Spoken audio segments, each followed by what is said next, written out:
13:04. En un largo posteo en sus redes sociales, el presidente de los fiscales, William Rosa, se muestra sorprendido y ciertamente molesto por un nuevo caso de filtración, pero con el matiz de que advierte la selectividad de algunos grupos, de algunas personas, a la hora de escandalizarse, creo que es el término que emplea el fiscal Rosa. Entiende que siguen faltando controles que eviten ese tipo de filtraciones y además cuestiona a la fiscal general subrogante, que había afirmado en su momento que el tema de las filtraciones parecía que estaba bajo control. Recibimos precisamente a William Rosa. ¿Qué tal, William? ¿Cómo andas? ¿Cómo andas, Daniel? Un gusto ¿Vos? hacerme esta escapada en la jornada laboral de Fiscalía para estar acá contigo. ¿Cuánto dura promedio un día laboral de un fiscal? Depende mucho de la vorágine. Cuando estamos de turno puede arrancar muy temprano, 8 de la mañana llegar a la oficina y salir de audiencia a 9, 10 de la noche. O sea, son jornadas largas. En un día normal puede ser de 8 horas como cualquier trabajador, pero... Cuando llegues a tu escritorio ahora después de la entrevista, ¿te vas a encontrar con cuántas carpetas más o menos? Bueno, los detenidos del turno, que son, ahora estamos de turno en zona 3, que es la zona de Piedras Blancas, el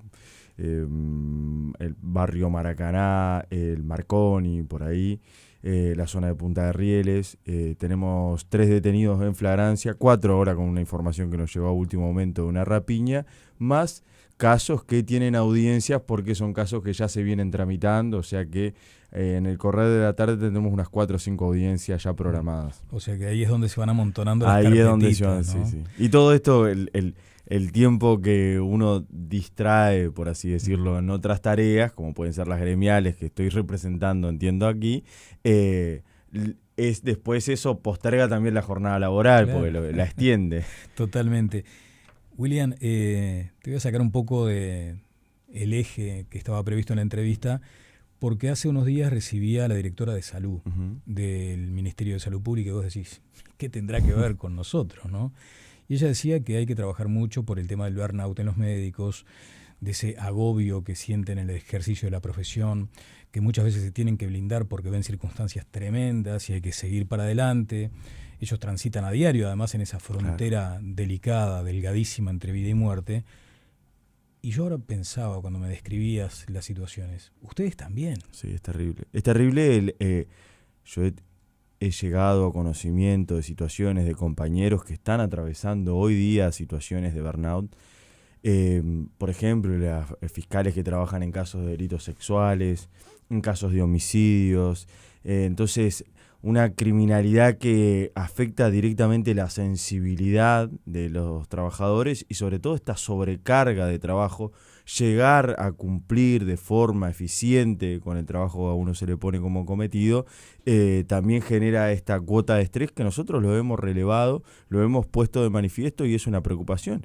Yo, estando en terapia y conversándolo con mi terapeuta, con mi psicóloga, ella en varias ocasiones me ha dicho, bueno, yo siempre le decía, yo estoy en una fiscalía de flagrancia, eso hace que las cargas de estrés se acumulan en los 7 días que estamos de turno, después estamos más light. Y ella me decía, bueno, pero vos tenés una doble partida con lo gremial y aparte con lo laboral.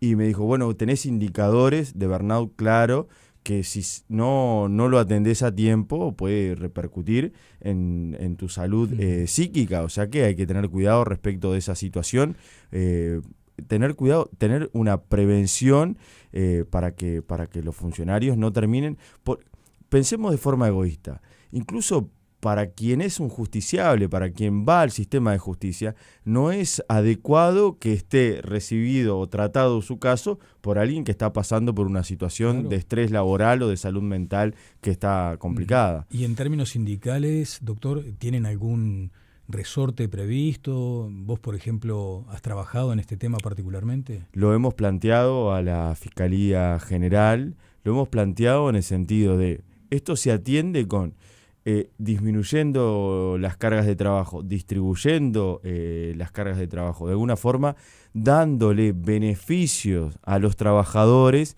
que les permitan, por ejemplo, tener una licencia por cuidado en el caso de familiares, por ejemplo, las trabajadoras que son madres, que están en periodos de lactancia, que tengan debidamente resguardados esos derechos de lactancia que hoy día la Fiscalía los está incumpliendo, y eso es atinente que se solucione a la brevedad. Claro. En todo este panorama, ahí sí ya vamos a asuntos un poco más de coyuntura. Es muy llamativo este dato, creo que te escuché a vos decirlo y corregime si no es preciso. Ustedes están pidiendo ¿qué número de nuevos cargos, de nuevos fiscales? Y nosotros, hablando en términos de déficit, ¿cuál es el déficit? ¿Qué es lo que ha pedido la Fiscalía a lo largo de estos 10 años desde su creación? Y ante dos administraciones de signos diferentes desde el punto de vista político, se han pedido al menos unos 300 cargos de fiscales y se han otorgado unos 90. O sea que estamos en un déficit de unos 200 cargos de fiscales. Más de 200. Entonces, pongámosle que lo ideal es enemigo de lo posible, y usualmente los ministerios de Economía son parcos a la hora de lo presupuestal. Pero por lo menos pretenderíamos un término medio de esa situación. Decime, William, ¿dónde está, con todo respeto por el término, la cantera donde encontramos potenciales fiscales? O sea, porque también es una tarea que tiene sus especificidades, que tiene su alto grado de especialización. ¿Hay gente para cubrir esas vacantes? Hoy por hoy, el ingreso al Ministerio Público no era tan tentador como era cuando yo ingresé, hace 12 años. Hace 12 años era un trabajo de prestigio, era un trabajo en donde uno estaba con una relativa tranquilidad que lo daba, que era un rol a la sombra de lo que era el Poder Judicial. Hoy por hoy, los fiscales, estando en la palestra ante la posibilidad de sufrir estas cargas de estrés laboral terribles, de irse una persona al interior del país y estar en equipos que están menguados, que no tienen totalmente la cantidad de integrantes en la Fiscalía, son 3 por equipo fiscales, muchas veces es uno solo, a veces son 2, falta el titular, alguien que ingresa recientemente tiene que hacerse cargo de toda una Fiscalía. Entonces todas esas situaciones desalientan a que alguien que egresa de la Facultad de Derecho, que está trabajando como abogado independiente, se vea tentado a venir al Estado a trabajar como fiscal. Tan es así que cuando yo ingresé, se postularon para el ingreso como fiscal al menos unos 700 abogados, y hoy por hoy las postulaciones son mucho menores. Hablamos de 100 personas, 130 personas que se postulan, y los concursos se terminan aprobando con una lista nominativa el último concurso fue de 16 personas para ingresar a la Fiscalía como fiscal adscripto. O sea, estamos hablando de los 100 que integraron la lista de prelación en el año 2013, cuando yo ingresé, a los 16 que integran la lista de prelación en el último concurso. O sea que ahí hay un problema a dos puntas. Por un lado hay una demanda, se necesitan más fiscales, pero la oferta no es atractiva. Es un problema. Ese es el tema. Y hay un problema adicional, es que cuando la oferta no empieza a ser atractiva para los buenos abogados, para una persona que tenga buen conocimiento, que quiera acercarse a una institución tan importante y valerosa como es la Fiscalía, o sea, dedicarse a la investigación criminal, a la investigación, a la imputación, a un puesto de jerarquía, y los buenos abogados no se ven tentados para ingresar a la institución por estas cuestiones negativas, quienes se pueden ver tentados de ingresar a la institución son aquellos que tengan intereses espurios. Y la posible infiltración en estas instituciones de actores del crimen organizado, del narcotráfico, por el volumen de información que se maneja la Fiscalía, yo creo que tiene que ser una preocupación que debe alertar a las autoridades. Por eso es importante tener esto que decimos, dejen a la Fiscalía trabajar en paz, que yo lo he dicho muchas veces. No es porque queremos que el trabajo de los fiscales no sea criticado porque sean funcionarios que se crean que están en una torre de marfil en donde todo lo que hacen está bien. No, para nada, la crítica es absolutamente adecuada.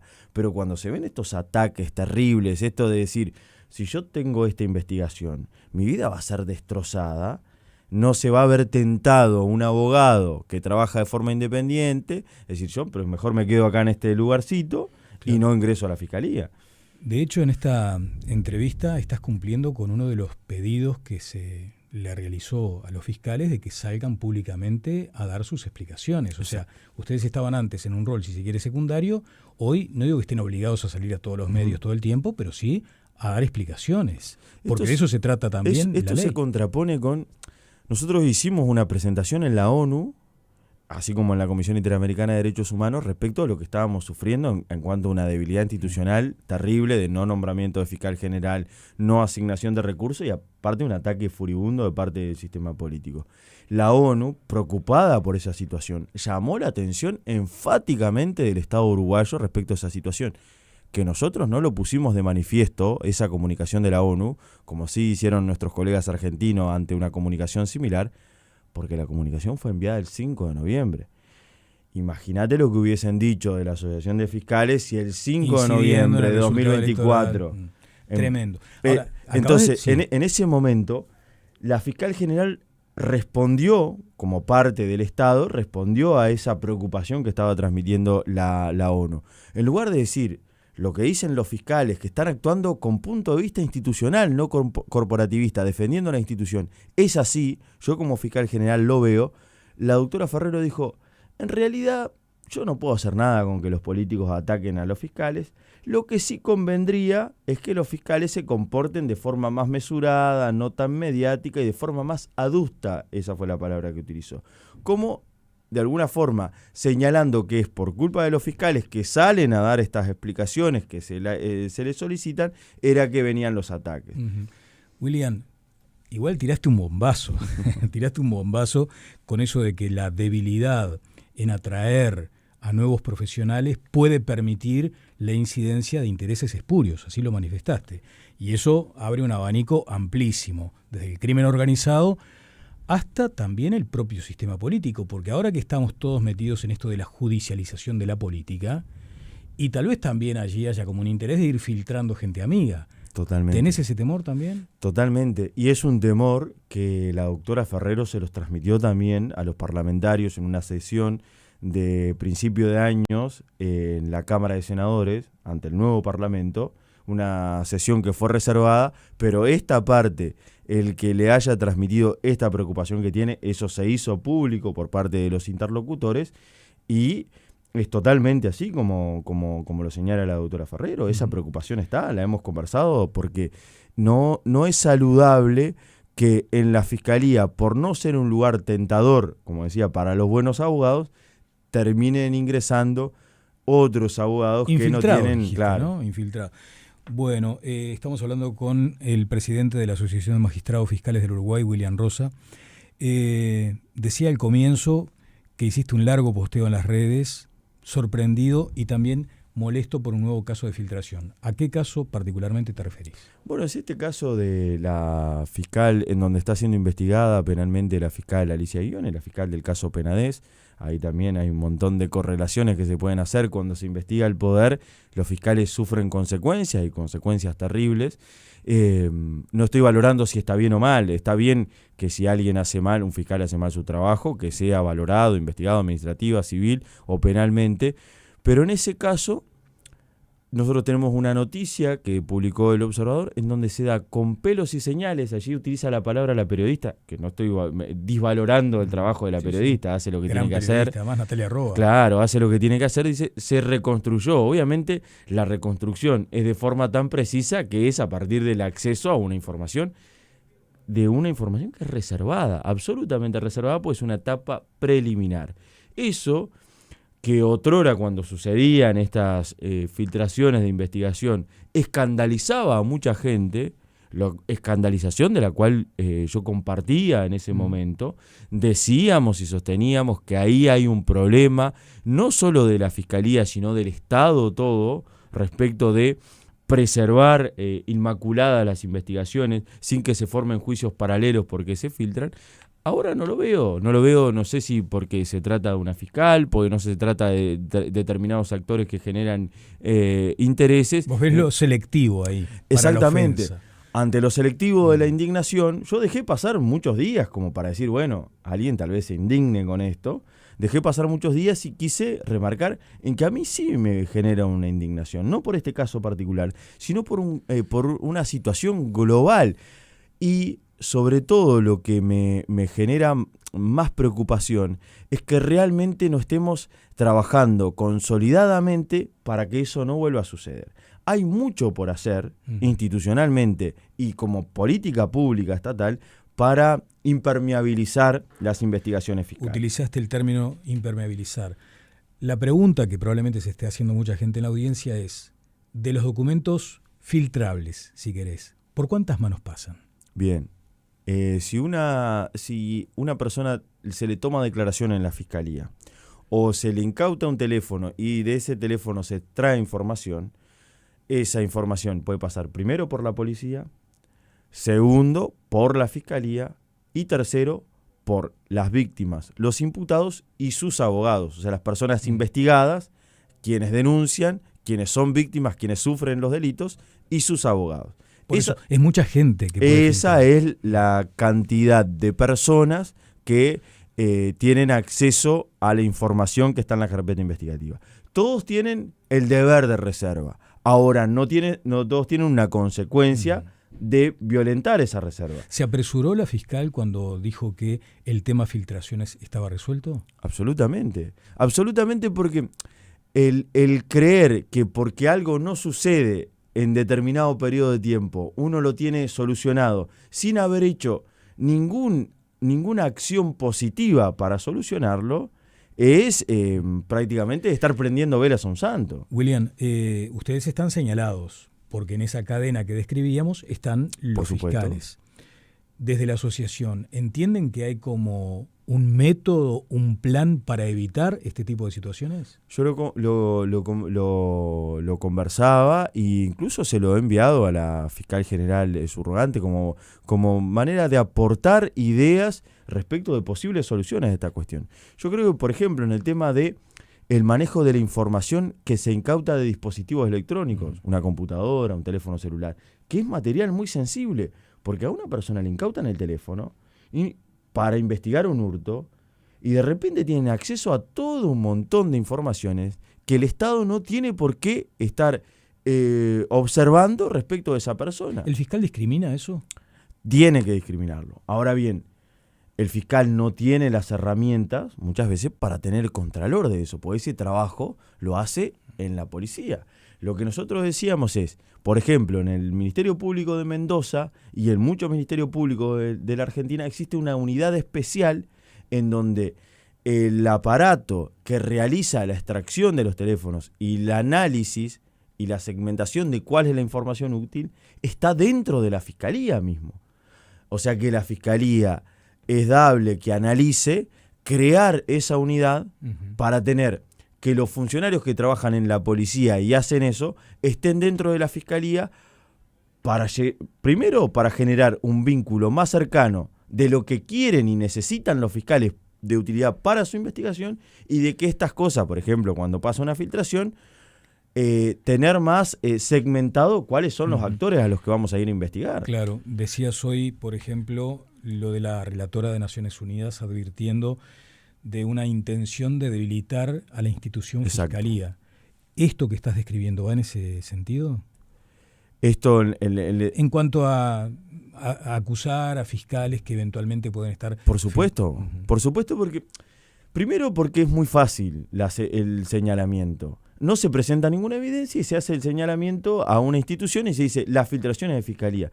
Mire, yo he escuchado gente muy seria decir, no, porque las filtraciones que hay en la Fiscalía. Y me van a decir, bueno, pero esperemos, ¿usted le consta que las filtraciones son de la Fiscalía? O sin sacar a la Fiscalía del ojo de la tormenta. ¿No tenemos que poner otros actores, otras instituciones? La policía, decía, ¿no? Los abogados, esa cadena. Los intervinientes. Porque en realidad sostener que es solamente de la Fiscalía parece una animosidad o que uno quiere confirmar un sesgo que tiene respecto a una institución y hace que la gente después tenga una mirada negativa respecto de la institución. Antes de pasar a otro tema también relevante que ustedes han planteado y es que seguimos sin tener un fiscal de corte. ¿Tienen mecanismos, en este caso no digo corporativos, pero sí gremiales, como para depurar a aquellos fiscales que cometen faltas o que no son éticos en el proceder? Nosotros tenemos un tribunal de conducta gremial que evalúa el comportamiento de nuestros asociados desde el punto de vista de lo corporativo, de lo gremial, ¿no? Normas de conducta respecto de lo gremial. ¿Y tienen muchos casos? Ahora, no hemos tenido muchos casos que se hayan denunciado ante ese tribunal. Sí hemos tenido algunos, pero lo cierto es que lo que se debe activar son los mecanismos institucionales. Y ahí los mecanismos institucionales para juzgar las inconductas de los fiscales deben ser también los más garantistas posibles, porque esto se ha sostenido en el mundo muchísimo. Hay muchos casos en el derecho internacional, en la Corte Interamericana de Derechos Humanos, en la Corte Penal Internacional, en el Consejo Europeo.